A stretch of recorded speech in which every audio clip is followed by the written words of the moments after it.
ACP साहब, मुठभेड़ के बाद एक आरोप पकड़ा है, क्या है पूरा मामला?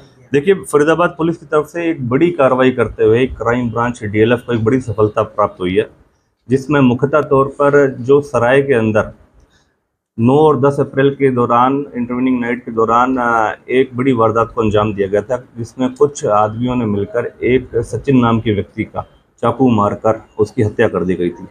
उस संबंध में एक वांछित अपराधी था जिसका नाम था इंदर त्यागी। काफ़ी समय से ये हत्या और हत्या के जो प्रयास के मामले में वांछित था लंबे समय से, और पुलिस इसकी खोज में लगी हुई थी। इसी दौरान हमारे पुलिस आयुक्त Shri Satendra Kumar police commissioner of Faridabad हैं, उनके मार्गदर्शन में डीसीपी क्राइम के दिशा निर्देश में डीसीपी क्राइम श्री राजेश मोहन के दिशा निर्देश में लगातार क्राइम ब्रांच जितने भी संगीन अपराधी पर लगातार अंकुश लगाने के एवज में टीम प्रयास कर रही थी। और इसी संबंध में जो डीएलएफ क्राइम ब्रांच इंचार्ज हैं उनके पास रमेश जी, उनके पास ये सूचना प्राप्त हुई कि जो इंदर त्यागी है ये किसी और अन्य संगीन वारदात को अंजाम देने के एवज में इलाके में जो भुपानी के पास इसकी सूचना प्राप्त हुई है, और तुरंत प्रभाव से अगर वहाँ नाकाबंदी करी जाए, खोजबीन करी जाए तो इसको पकड़ा जा सकता है। उसी दौरान जो डीएलएफ क्राइम ब्रांच इंचार्ज ने मौका देखते हुए, मौका संभालते हुए वहाँ पर नाकाबंदी करी और अपनी टीमों को गश्त पे छोड़ा। तो जिस दौरान जब इस संदिग्ध की गतिविधि के बारे में सूचना प्राप्त हुई तो इसको रोकने की कोशिश करी, जिस दौरान रोकने के दौरान इसने पुलिस पार्टी के ऊपर लगातार काफ़ी ऐसे आत्मघाती हमला करते हुए, फायर करते हुए भागने की कोशिश करी। उसी दौरान पुलिस ने इसको काबू करने के एवज में वार्निंग फायर देते हुए पहले रोकने की कोशिश करी, लेकिन जिस तरीके से लगातार ये फायर पुलिस की व्हीकल के ऊपर और पुलिस मुलाजिमों के ऊपर फायर कर रहा था, उसमें एक पुलिस मुलाजिम भी चोटिल हुआ गनशॉट इंजरी से। और उस दौरान इसी को मौके पर जब जो रमेश इंचार्ज थे, मौका संभालते हुए उन्होंने अपनी आत्म सुरक्षा के मद्देनज़र रखते हुए और आत्मरक्षा करते हुए इसके ऊपर रिटेलिएशन में फायर किया और इसको पकड़ने में सफलता प्राप्त करी। मौके पर इसको गनशॉट इंजरी आई है और इसको हॉस्पिटलाइज कराया गया है। वहाँ से इसको एक कंट्री मेड वेपन और कुछ खाली खोल और जो लाइव राउंड थे वो भी बरामद करे गए। सर, कौन सा हथियार इससे मिला था, कितने राउंड मिले थे? और एक सवाल और है कि लगातार हम देख रहे हैं कि कई ऐसे मामले आए जहां पर पुलिस और बदमाशों के बीच में मुठभेड़ हुई है। क्या लगता है कि बदमाश अब पुलिस से डरने रहे, पुलिस के ऊपर भी फायर कर रहे हैं आजकल? देखिए, ये हरियाणा गवर्नमेंट की तरफ से, हमारे डीजीपी साहब की तरफ से और हमारे कमिश्नर पुलिस श्री सतेंद्र कुमार की तरफ से सख्त दिशा निर्देश आदेश हैं। और जिस तरीके से जो क्राइम ब्रांच काम कर रही है, हमारे डीसीपी श्री राजेश मोहन के दिशा निर्देश और मार्गदर्शन में, कि ये एक सख्ताई से सभी के लिए ये एक चेतावनी है, वार्निंग है कि जो भी व्यक्ति विशेष किसी भी हीनियस तरीके के क्राइम को और इस तरीके की गतिविधियों को अंजाम देगा तो पुलिस उसके खिलाफ सख्त से सख्त कार्रवाई करेगी। अन्यथा अगर कोई व्यक्ति विशेष अपने आप को ये समझता है कि वो पुलिस के सामने आके इस तरीके की या किसी भी आम जन के साथ इस तरीके की दुष्कर्म करे या अन्यथा इस तरीके की संगीन वारदातों को अंजाम दे, तो पुलिस उसको बिल्कुल कड़ी से कड़ी कार्रवाई करते हुए, पकड़ने की कोशिश करते हुए जो सख्त से सख्त जो कानून कार्रवाई वो करेगी। सर, हत्या करने के पीछे क्या कारण रहे और पहले भी ये दो मामले क्या पुलिस इसको गिरफ्तार नहीं कर पाई? देखिए, ये जो इंदर त्यागी है इसके ऊपर हत्या के प्रयास और हत्या के जो ऐसे कुछ मामले हैं जिसमें ये संदिग्ध था और लगातार निरंतर इस तरीके की वारदातों को अंजाम देता आ रहा था अपने कुछ साथियों के साथ मिलकर। हाल में ये भी इसके बारे में सूचना प्राप्त हुई कि ये कुछ यहाँ पर लोकल गैंग्स के साथ मिलकर ऐसी कुछ उगाही की और अन्य ऐसी वारदातों को अंजाम देने की तैयारी कर रहा था, फिराक में था, निरंतर इस तरीके की प्रयास कर रहा था कि इस तरीके से ये अपना गैंग और अपना इस तरीके से उसका संगठन खड़ा कर सके ताकि इलाके में दहशत फैला सके।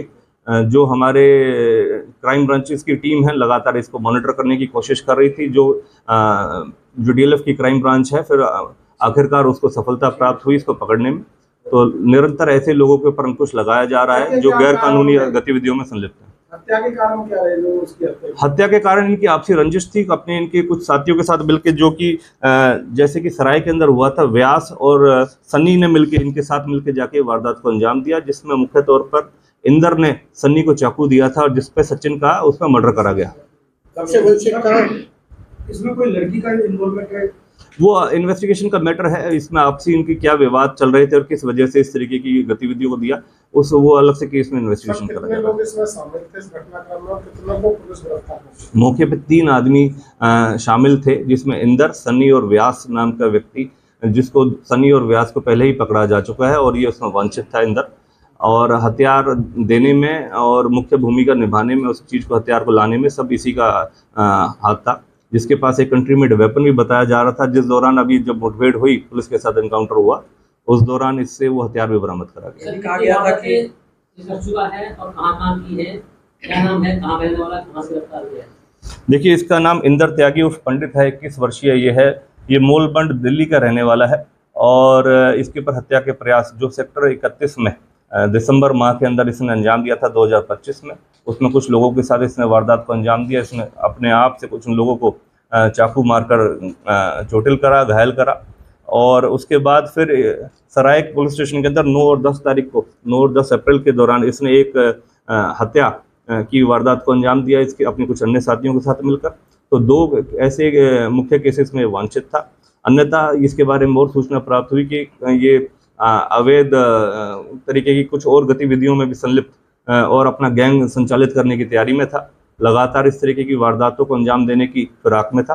तो इस बारे में सूचना प्राप्त होती ही डीएलएफ क्राइम ब्रांच ने एक सराहनीय काम करते हुए इसको पकड़ने में सफलता प्राप्त की। क्वालिफिकेशन क्या है इन आरोपियों की? देखिए, कोई काम नहीं करता है सच, ये नशे का आदी बताया जा रहा है इसको। बाकी अब जैसे इसको पकड़ा गया है, इसका रिमांड हासिल करा जाएगा, इसके बारे में सभी इसकी जानकारी संबंधित ली जाएगी। गैंग का मुखिया कौन है? हाँ जी, ये घटनाक्रम के दौरान बाइक पे था, स्प्लेंडर बाइक बताई जा रही है कि उसके ऊपर था ये। इसको पुलिस पार्टी ने रोकने की कोशिश करी, उसी दौरान ये जो बाइक इसकी स्लिप हुई, व्हीकल के दौरान रोका गया, तो वहाँ से मौके पे पुलिस पार्टी के ऊपर फायर करता हुआ भागा, जिसमें व्हीकल के ऊपर भी 2 गनशॉट जो लगी हुई हैं और गनशॉट इंजरी एक हमारे मुलाजिम को भी। मास्टरमाइंड कौन था भाई साहब इस पूरे? मास्टरमाइंड तो इसमें देखिए सनी ने करा, व्यास और ये तीनों ही थे। ये वेपन भी लेके गया और व्यास की लड़ाई थी, आपस में दोस्त थे। सनी ने मौके पे वारदात को अंजाम दे दिया। इसी तरीके से जो मैंने आपको बताया, सेक्टर 31 पुलिस स्टेशन के अंतर्गत दिसंबर के अंदर जो घटनाक्रम हुई, 307 का मुकदमा दर्ज हुआ था उसमें अटेम्प्ट टू मर्डर का। उस दौरान ये खुद इसने वो चाकू मार के वो लोग जो लड़का था उसको चोटिल करा, और अन्यथा इस तरीके की वारदात को निरंतर ये और भी संगीन वारदातों को अंजाम दे सकता था। तो फरीदाबाद पुलिस और क्राइम ब्रांच की तरफ से ये सख्त आप सभी के सामने ये हम आपको बताना चाहते हैं, सबको चेताना चाहते हैं एक चेतावनी के तौर पर कि कोई भी व्यक्ति विशेष, कोई भी गैंग अगर इस तरीके की गतिविधियों को अंजाम देगा तो फरीदाबाद पुलिस क्राइम ब्रांच उनको इस प्रयासरत है कि जल्द से जल्द उनको पकड़े और सख्त से सख्त कानूनी कार्रवाई करें। देखिए, कुछ चीज़ें पुलिस अपनी तरफ से पूरी कार्रवाई करने का प्रयास करती रहती है। कई चीज़ें होती हैं जो मौके पे हो जाती हैं, कई बार मौके पे नहीं होती। लेकिन आप देखिए कि इसको अभी भी पकड़ा गया है टाइम रहते हुए, तो आगे वाली जो वारदात हैं, जो ये संगीन वारदात को अंजाम देता, उसको जरूर हमने होने से रोक दिया। कहाँ है? अभी इसके ऊपर जो 2 मुकदमे तो अपने फरीदाबाद के ही हैं, अभी इंटरोगेशन के दौरान पता चलेगा और कहाँ कितनी वारदातें इसने कर रखी हैं।